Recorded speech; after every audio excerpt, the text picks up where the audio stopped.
Los indígenas canoeros, o nómadas marinos que vivían en el sur de Tierra del Fuego, se llamaban a sí mismos yámanas, palabra que significaba primordialmente humanidad, humano, vivo o no muerto.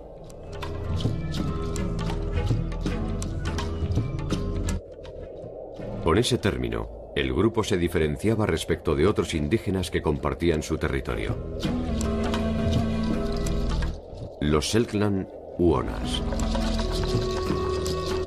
y los Alacalufes.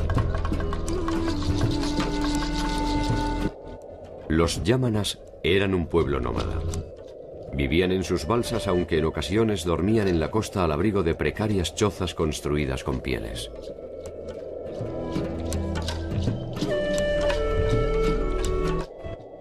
Las pieles les servían también de abrigo, aunque era natural que estuvieran desnudos a pesar de las extremas temperaturas.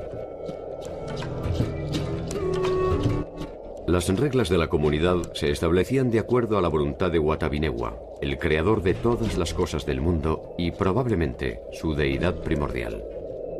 Entre 1826 y 1827, el capitán Fitzroy, conduciendo un buque de bandera inglesa, arriba a los canales fueguinos y toma contacto con los indios yámanas. En su exploración no solo recabó datos geográficos, también recogió 4 yámanas que fueron bautizados por los ingleses como Jemmy Button, York Minster, Fuegia Basket y Memory Boat.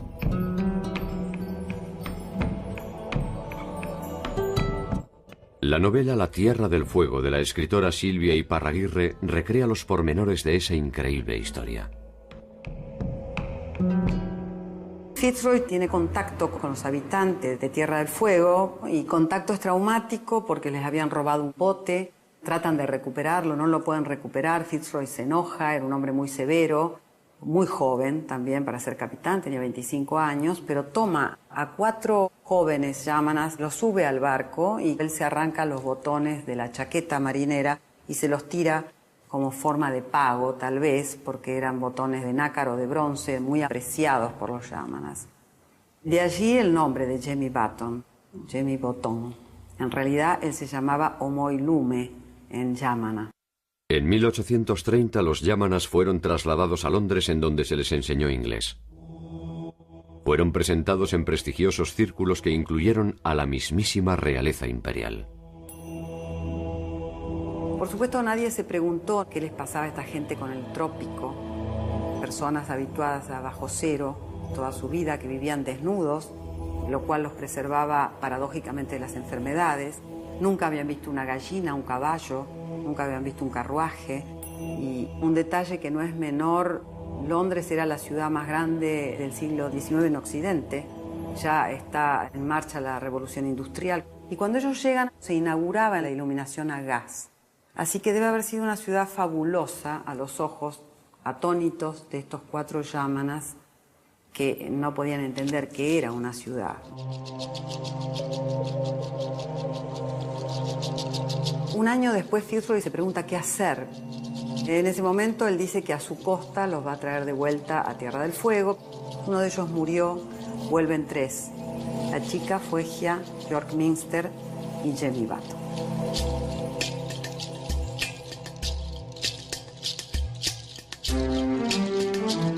Cuando llegan hay una escena que es tremendamente desgarradora. Jemmy Button, que fue llevado cubierto de grasa de foca y desnudo, vuelve con galerita, guantes, le gustaban a él los guantes, vestido de punta en blanco de caballero británico, y viene su familia a recibirlo y lo empieza a rodear, lo desconocen, se van, y para él realmente es un momento terrible que ninguno alcanza a tener la dimensión de qué sucedía en el encuentro.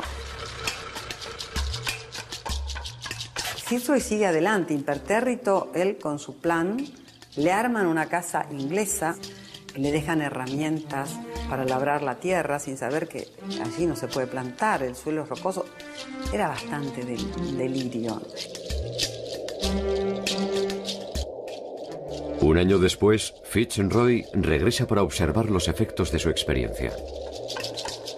Jemmy aparece en una canoa al costado del barco otra vez desnudo, otra vez con la crencha y cubierto de grasa de foca, esta vez con su mujer, se ha casado, la chica está esperando un bebé y sube al barco. En ese encuentro Fitzroy le dice si quiere volver a Inglaterra y él le dice nunca más, Inglaterra nunca más.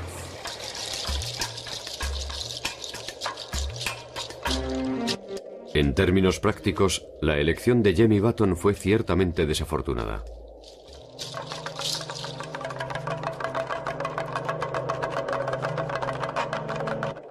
Medio siglo después, no solo Button, sino casi todos los de su raza se encontraban virtualmente extinguidos. Thomas Bridges fue un pastor anglicano que se estableció en Tierra del Fuego, dando origen a lo que sería Ushuaia en 1870. Contrariamente a muchos de sus congéneres, se preocupó por conocer y fundamentalmente entender a los pobladores originarios.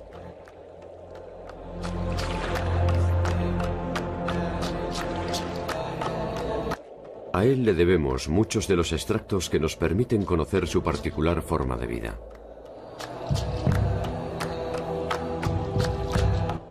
Bridges denunció los excesos cometidos contra los yámanas y fue el autor de un diccionario que contenía más de 32.000 vocablos de la lengua originaria, a la que distinguía como más sutil y compleja que la lengua inglesa.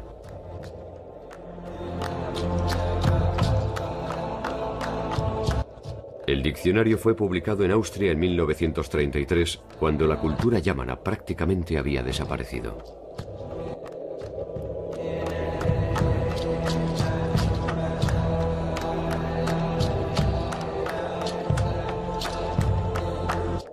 Tierra del Fuego fue el último territorio conquistado por el avance de la civilización. La explotación ganadera de finales del siglo XIX transformó sustancialmente la geografía de los pueblos originarios, que vieron comprometidos su espacio y fuentes de subsistencia.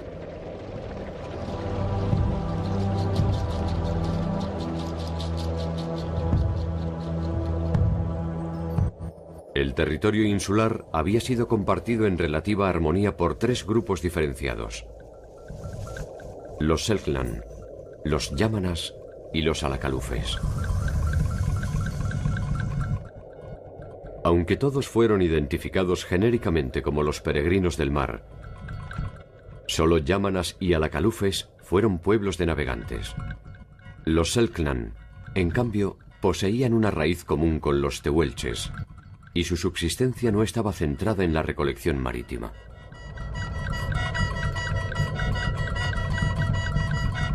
Hacia el año 1880 todavía la sociedad Selknam estaba funcionando en forma plena en el norte de la isla grande de Tierra del Fuego. Y ese fue el tiempo en el que comenzó lo que podemos llamar su desintegración cultural. El hecho de que esto ocurriera hace tan poco tiempo llevó a que ahora podamos disponer de tantas fuentes acerca de ellos. Los Selknam eran pueblos nómadas. Su territorio estaba dividido en regiones cuyos límites se transmitían de generación en generación y en donde cada grupo podía practicar libremente la caza y la pesca. Sabemos que los Selknam del norte de Tierra del Fuego utilizaban arco y flecha para su subsistencia básica y su presa principal era el guanaco. También acudían a la costa y allí cazaban lobos marinos. Los lobos marinos eran una parte importante de su dieta, en tanto les ofrecía una grasa que los guanacos prácticamente no tenían en cantidad adecuada para gente que vive en un ambiente tan frío como el de Tierra del Fuego. Entonces era un complemento importante el que ofrecía ese recurso que obtenían en la costa.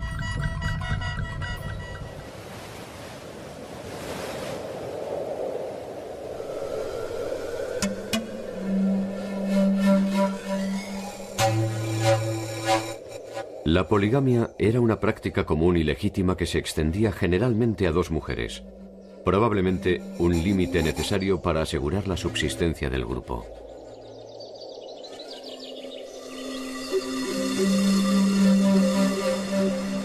El clima de Tierra del Fuego implicaba que no siempre alcanzaba los recursos que allí había disponibles, por lo que se requería alguna solución para esas hambrunas que se presentaban a lo largo del tiempo.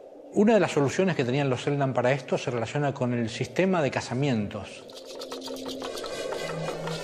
En este sistema, hombre y mujer provenían siempre de territorios diferentes. Se habitaba en el territorio de casa del hombre, pero se disponía de acceso al territorio de casa de la mujer cuando las cosas estaban mal.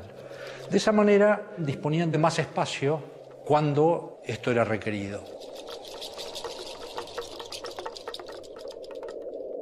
Las distintas etapas de la vida de los Selknam estaban regidas por una serie de ceremonias entre las que destacaba una conocida como el Jain.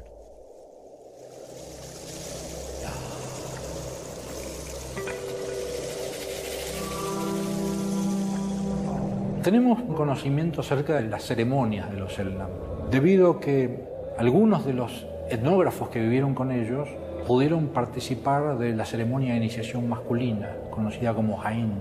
Y Martín Gusinde, por ejemplo, un etnógrafo austríaco, la describió en detalle en cuanto a la simbología de los espíritus participantes que eran encarnados por seres humanos que estaban pintados y que llevaban máscaras fantásticamente decoradas y que personificaban escenas que tenían que ver con mantener con cohesión a una sociedad como los Selknam.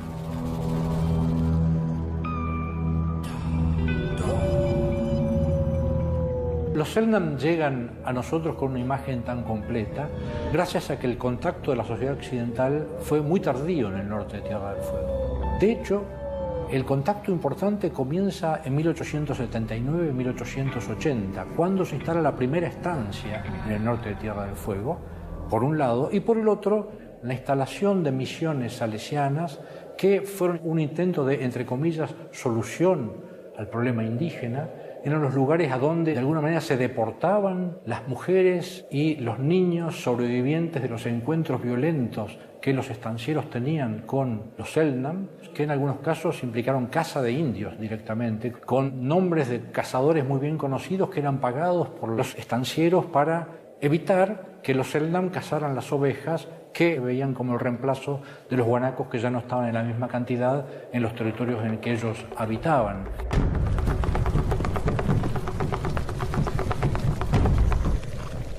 En una tierra sin ley, los usurpadores se encargan de defender por mano propia lo que consideran un despojo. Curiosa forma de interpretar el derecho a la propiedad en una tierra que ellos mismos arrebataron.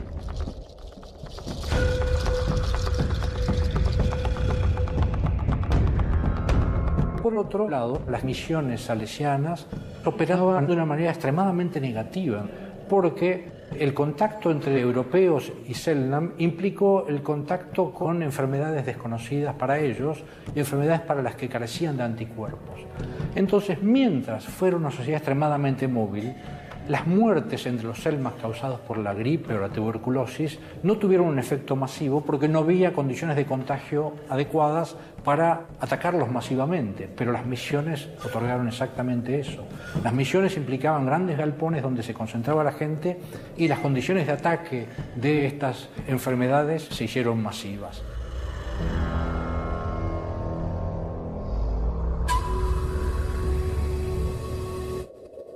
Los supervivientes se replegaron hasta la invisibilidad.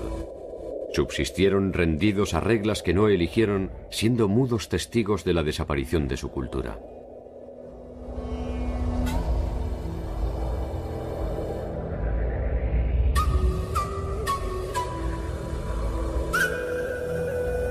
En 1974 muere Ángela Loloj, la última representante genuina de la cultura Selknam.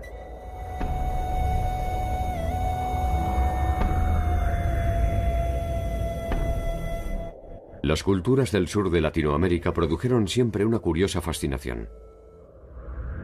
De alguna manera, en ellas había sobrevivido la manifestación de una forma de vida que solo existía en los manuales de arqueología. En 1889, un grupo de indios patagónicos es enviado a París por el gobierno argentino como uno de los tantos productos regionales de la pujante y renovada república.